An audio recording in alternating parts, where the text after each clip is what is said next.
Bismillahirrahmanirrahim. Ustaz, kalau rizki adalah qadar Allah, bagaimana pengaruh doa dalam permohonan rizki? Rizki sudah ditetapkan oleh Allah Subhanahu wa Ta'ala, nggak bisa berubah. Doa itu bisa mempercepat datangnya dan menentukan keberkahannya. Itu poinnya. Jadi doa bisa menentukan keberkahan dalam rizki dan mempercepat datangnya rizki. Ya. Dalilnya Quran surah ke-51 ayat ke-22, posisi paling kanan sebelah bawah. Itu tentang rizkinya yang ditetapkan. Kemudian diberikan kepada kita Quran surah kedua ayat 29. Ikhtiarnya ada di Quran surah kedua ayat 168. Dipercepatnya di Quran surah kedua ayat 172. Kemudian bisa kita dapatkan lebih, termasuk dengan cara doa. Belum berangkat, rizkinya sudah bisa datang dengan cepat. Itu ada di Quran surah ke-7 ayat ke-96. Saya turunkan supaya lebih paham. Ya, artinya manual. Alhamdulillah. Gak apa-apa, saya terangin sendiri, saya tulis sendiri, saya hapus sendiri. Masya Allah. Alhamdulillah. Baik. Perhatikan sini. Konsep rizki Quran surah ke-51 ayat 22, posisi paling kanan, di agak sedikit ke bawah. Lihat sini. Wa fis samaa'i rizqukum wa ma tu'adun. Dan di langit itu rizki Anda sudah ditetapkan, tidak akan tertukar, dan dijanjikan akan diberikan. Dijanjikan akan diberikan. Mustahil ada orang lahir tanpa ada rizkinya, mustahil. Burung aja ada rizkinya, masa kita yang dihisab tidak ada rizkinya? Dan tidak akan tertukar. Jadi jangan iseng ngambil punya orang lain. Gak ada kerjaan. Gak ada kerjaan, karena rizki Anda sudah ada. Kalau Anda ngambil punya orang lain, itu satu saat akan dikembalikan. Dia cuma mempersulit diri sendiri. Nah, sekarang pertanyaannya, rizkinya di langit, kita tinggal di mana? Di bumi. Rizki di langit, tinggal di bumi.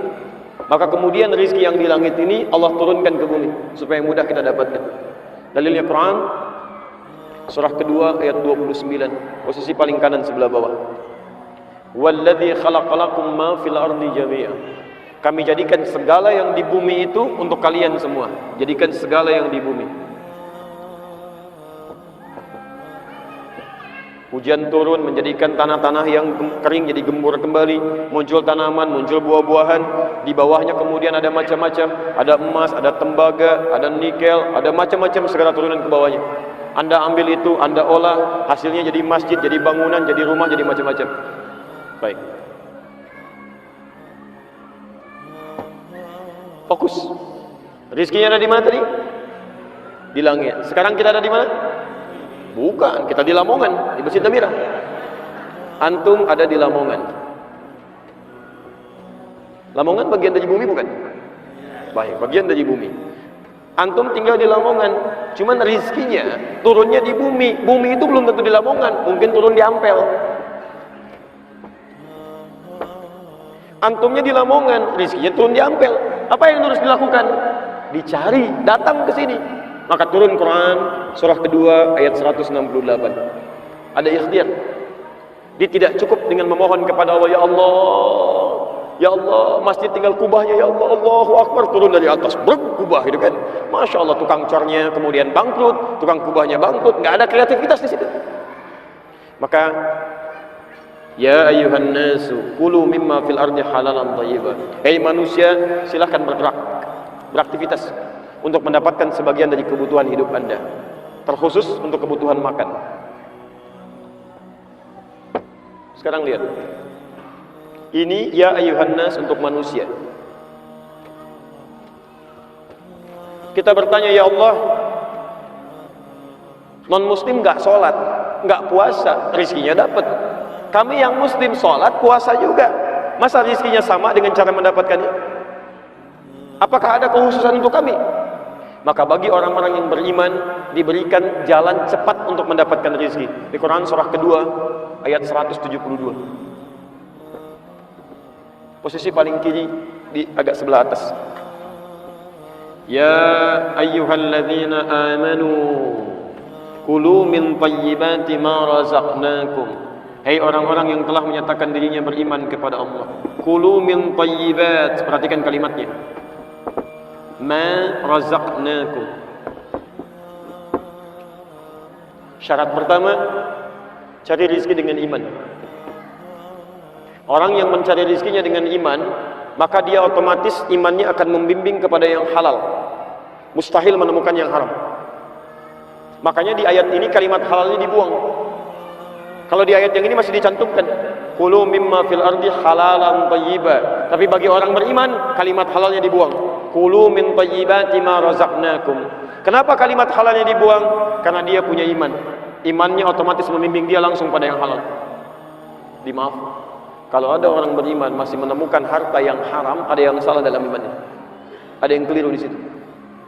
Ketika dia mencari dengan imannya, maka ma razaqnakum, kami yang akan siapkan rezekinya untuk orang ini, bukan dia yang lelah mencarinya. Baru gerak sedikit, rezekinya sudah datang. Baru berangkat sedikit, peluangnya sudah muncul. Apa tanda keimanan pertama dalam mendapatkan ini? Doa.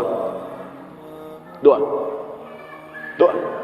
Bukankah Imran berdoa untuk anaknya? Bukankah ibunya berdoa untuk anaknya? Ketika bapak ibunya berdoa untuk anaknya, apa yang diberikan oleh Allah pertama kali? Kullama dakhala 'alaiha Zakaria al-mihraba wajada 'indaha rizqa. Rizkinya. Tapi kalau Anda ingin lebih cepat lagi, belum keluar, rezeki sudah disiapkan. Itu ada di Quran surah ke-7 ayat 96. Walau anna ahlal qura amanu wattaqau, iman plus taqwa. Ini poinnya. Iman plus taqwa. La fatahna alaihim barakatin minas sama'i wal ardh. Kami akan bukakan semua pintu-pintu keberkahan rizki di langit dan di bumi. Tadi rizki ada di mana? Langit. Diturunkan ke mana? Sekarang semua pintu rizki oleh Allah dibuka di langit dan di bumi. Jadi di Lamongan dibuka, di Ampel dibuka, segala dibuka, di langit dibuka. Maka rizkinya yang datang mencari Anda, bukan Anda yang datang mencari rizki. Syaratnya iman plus takwa. Bagaimana cara meningkatkan takwa?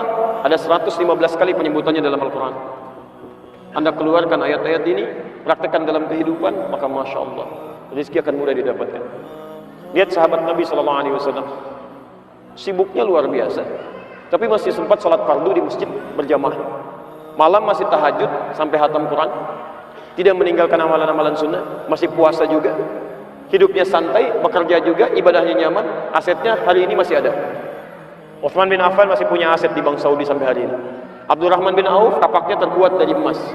Sahabat-sahabat mulia, kayanya luar biasa, sholat dikerjakan, 5 waktu di masjid, malamnya masih tahajud, dan indah karena meningkatkan takwa kepada Allah Subhanahu wa taala. Coba antum lihat burung keluar cuma pagi, pulang sore, rezekinya dapat. Bukan cuma untuk dirinya, untuk anak-anaknya, untuk keluarganya. Burung yang tidak dihisab, ketika dia bekerja dengan tasbih kepada Allah, dia bertasbih, dia memuji Allah, berangkatnya pagi, pulang sore, tapi rezekinya cukup untuk satu keluarga. Antum yang dihisab, berangkat gelap, pulang gelap, amalan fardu terlambat, amalan sunnah ditinggalkan. Masya Allah, pengen cepat rezekinya. Antum sehat? Apa ini?